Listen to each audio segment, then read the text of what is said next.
Ерінбей әркез еңбектен, шын еңбек елді тербеткен. Еңбектенсең егерде, таппайсың бақыт жер көктен.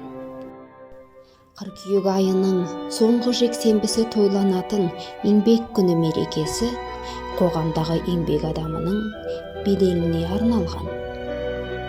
Еңбек адам өмірінің мәні. Ешкімде онсыз мұратқа жетіп биікке шықпайды.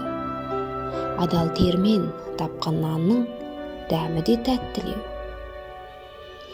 Сондықтан да тіршілікте бағы жанып, абыройы асқандардың барлығы да қажырлы еңбекпен биікке жеткен адамдар деп айтуға болады. Еңбек тақырыбы көптеген суретшілер шығармашылығына арқау болды. Еңбек адамы олардың картиналарының басты кейіпкеріне айналды. Қазақстан Республикасының еңбек сіңірген өнер қайраткері, көрнекті Қазақстан суретшісі, Қазақстан акварелінің хас шебері Уке Ажиев жаңа өнім туындысында астық жинау кезеңін бейнеледі. Майлы бояумен жазылған бұл туындыда қылқалам шебері ауқымды егін алқабын бейнелейді. Күннің жылы шуағына малынып, соққан самал желмен алтын астық толқындай тебіренуде. Жұмыс барысын қызу талқылау үстіндегі еңбекқор жұмысшылардың күнге күйген жүздерінен далада көп еңбек еткенін аңғарамыз. Осындай алқапта еңбек еткен жастардың өмірінен бір көрініс совет суретшісі, график, гравюра және кітап иллюстрациясы шебері Ройтер Липа Григорьевичтің шығармашылығына да арқау болды. Тыңдағы студенттер топтамасы жастардың еңбекке етене араласып, еліне қызмет ететін мамандар буынының дайын екендігінің айқын көрінісі. Ал Сахи Романов нан триптихында бидайды алтынға балайды. 1980 жылы жазылған үштікте қылқалам шебері экспрессивті түстерді батыл қолдана отырып, біздің назарымызға өз еңбегін бағалай білетін, оны мақтан тұта білген жігерлі жұмысшыларды бейнеледі. Григорий Сергеевич Галкиннің 1960 жылдары жарық көрген колхоз тақырыбы линогравюралар топтамасында ол ауыл шаруашылығының қиын аспектілерін қағаз бетіне шебер түсіре білді.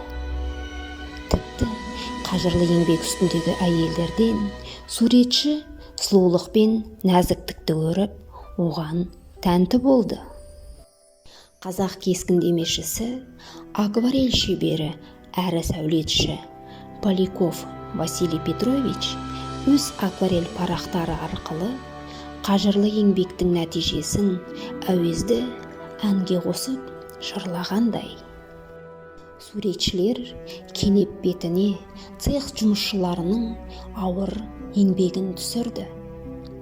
Туынды сюжеттері өз шынайылығы мен бауыруының бірден бір себебі суретшілер зауыттарға барып, жұмыс барысын өз көздерімен көруінде болса керек. Ықтиятты еңбектің нәтижесінде жұмысшылардың қажырлы еңбегін баяндайтын көркем картиналар жарық көрді.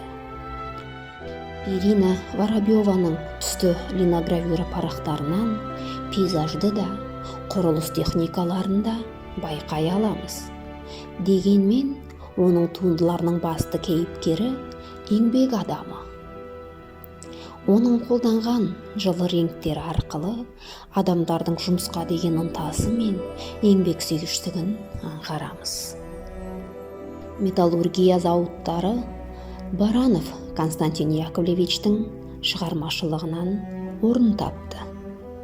Суретші үшін металлургия ол ең алдымен металл құюшы адам, шымыр денелі, ер мінезді, қайратты азаматтар. жасаушылар литография парақтарында адам болаттың туулуу купиясын ашқанын көрсеткендей.